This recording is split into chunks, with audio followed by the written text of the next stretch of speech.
Secara pribadi, saya tidak setuju ataupun menolak wacana pengunduran pemilu tahun 2024. Bagi saya, wacana ini adalah relatif sangat absurd karena selain menabrak logika konstitusional dan logika legal, karena kita tahu bahwa siklus pemilu 5 tahunan ini sudah menjadi amanah konstitusi yang wajib kita jalankan. Lebih jauh, bahwa pelaksanaan siklus pemilu 5 tahunan ini juga diatur di dalam undang-undang dan peraturan perundang-undangan yang lainnya. Tentu kita juga tidak ingin menafikan apa yang menjadi hak publik.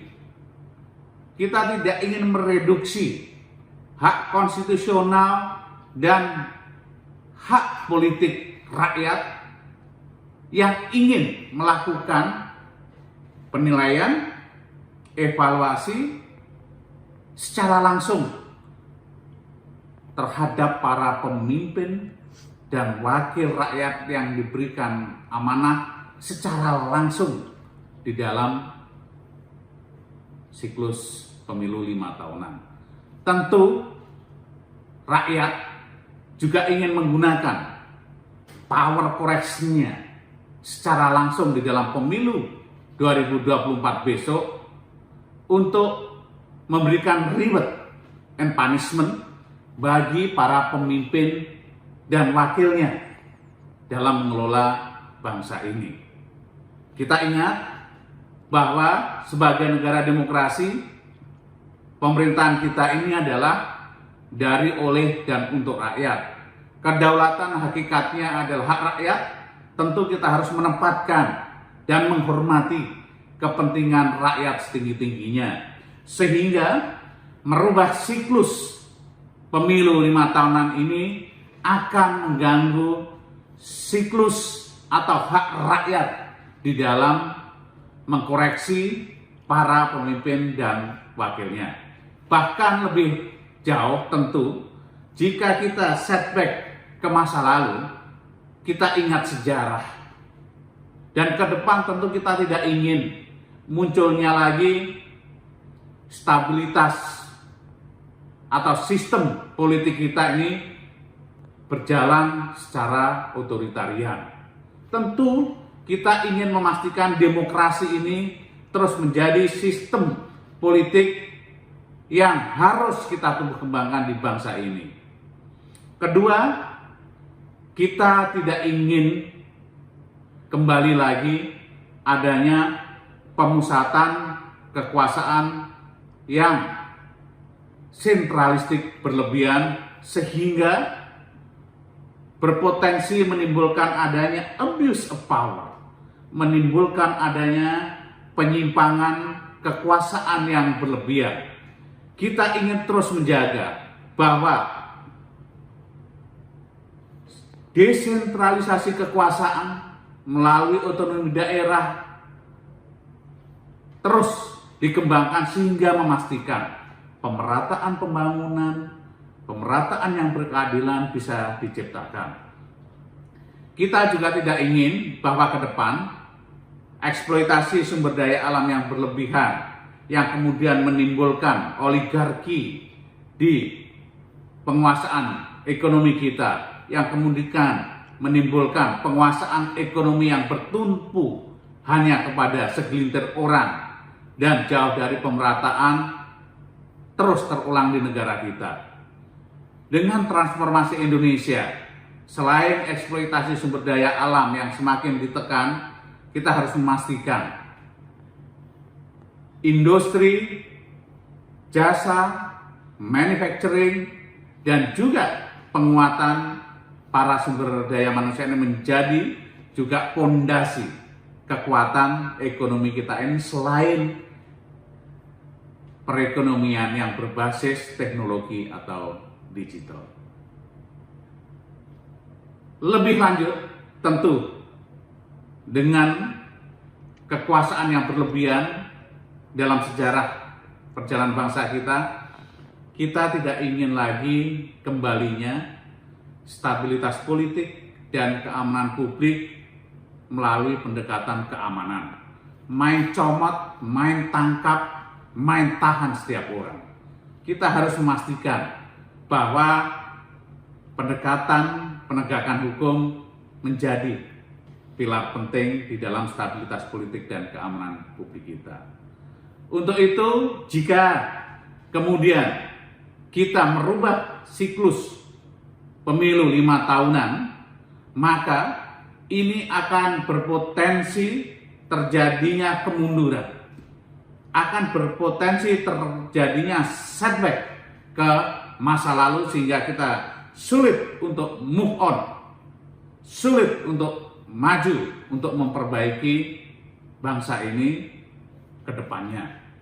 Kita tentu ingat pembatasan kekuasaan yang kemudian menjadi konsensus besar bangsa ini melalui amanat reformasi karena didasarkan adanya beberapa hal, diantaranya yaitu adanya otoritarianisme di dalam kekuasaan, kemudian adanya potensi abuse of power, potensi penyimpangan kewenangan, penyimpangan atau penyalahgunaan kekuasaan yang kita tahu bahwa power tends to corrupt, absolute power corrupt absolutely.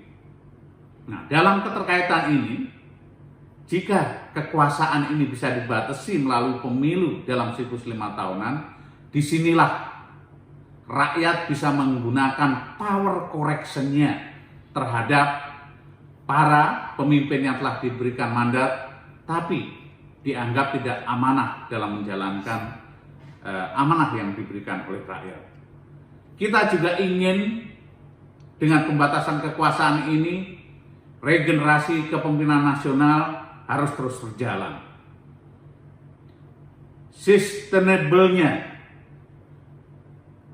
transformasi leadership di bangsa ini menjadi penting karena kita tahu bahwa megatrend global di dunia ini diharuskan kita adaptif terhadap setiap tuntutan perubahan, tuntutan zaman. Kita juga harus ingat bagaimana kemudian perubahan peta politik ekonomi dunia. Kita juga harus memahami bagaimana geopolitik dunia yang semakin berubah. Di satu sisi tentu kita akan dihadapkan kepada tantangan, yaitu volatilitas yang begitu tinggi, kemudian ketidakpastian yang juga begitu tinggi, kemudian ambiguitas yang juga sulit untuk dipecahkan, belum lagi bahwa kompleksitas yang semakin tajam ke depan ditambah dengan persaingan yang semakin kompetitif. Disinilah lahirnya regenerasi kepemimpinan, pemimpin yang transformatif mampu diharapkan menjadi driver yang tepat di dalam kompetisi global ini. Selain itu, kita tahu bahwa pembatasan kekuasaan ini diperlukan agar tidak melahirkan pemimpin yang diktator, tidak menimbulkan kultus individu terkait dengan kepemimpinan nasional kita. Yang lebih penting adalah bagaimana dengan pembatasan kekuasaan kita memastikan jangan sampai invisible hand, tangan-tangan tidak tentara atau penumpang-penumpang gelap demokrasi menggunakan tangan-tangan kekuasaan di dalam memenuhi kepentingannya yang sesungguhnya. Kepentingannya ini jauh menempatkan kepentingan rakyat di atas kepentingan semuanya. Dari sudut pandang itu, tentu untuk menghindarkan potensi-potensi kemunduran demokrasi kita, potensi-potensi setback ke belakang, tentu kita harus menempatkan hak rakyat sebagai pemberi mandat kekuasaan, baik kepada kepemimpinan eksekutif maupun legislatif, untuk memastikan bahwa di dalam negara hukum yang demokratis seperti Indonesia ini, wajib hukumnya kita menjaga dan menjalankan konstitusi kita. Wajib hukumnya kita menjunjung tinggi supremasi hukum kita, dan tentu pemaknaan demokrasi ke depan bukan sekehendak hati yang kemudian dibalut dengan kepentingan tertentu. Kepatuhan terhadap konstitusi, kepatuhan terhadap aturan, kepatuhan terhadap undang-undang, kepatuhan terhadap moral dan etika, dan juga menempatkan kepentingan rakyat di atas segala-galanya, itu juga menjadi konsep demokrasi kita ini. Sehingga dalam kesempatan ini tentu saya sekali lagi merusak siklus pemilu 5 tahunan bisa berpotensi menghancurkan pondasi-pondasi yang sangat fundamental, termasuk pondasi politik dalam mengelola bangsa ini. Yang lebih jauh daripada itu, kita tidak ingin kemudian pondasi-pondasi yang sudah kuat ini kemudian bisa berpotensi menjadi sumber dari malapetaka masa depan bangsa ini.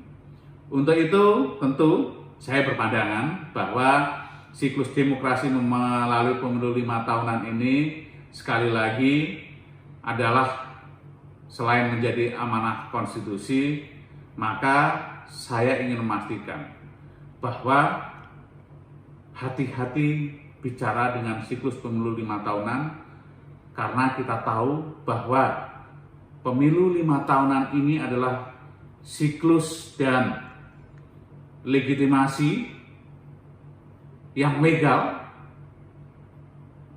bagi proses kebangsaan kita ini yang wajib kita jalankan. Kita juga tahu, jangan pernah menafikan dan mengelabui rakyat untuk menentukan nasibnya secara langsung melalui pemilu yang sudah direncanakan dalam siklus 5 tahunan dengan cara apapun. Justru dengan pemilu 5 tahunan itulah sebagai sarana yang tepat bagi rakyat yang secara langsung melakukan koreksi atau sebagai power correction bagi pemegang mandat rakyat yang tidak sesuai dengan amanah rakyat.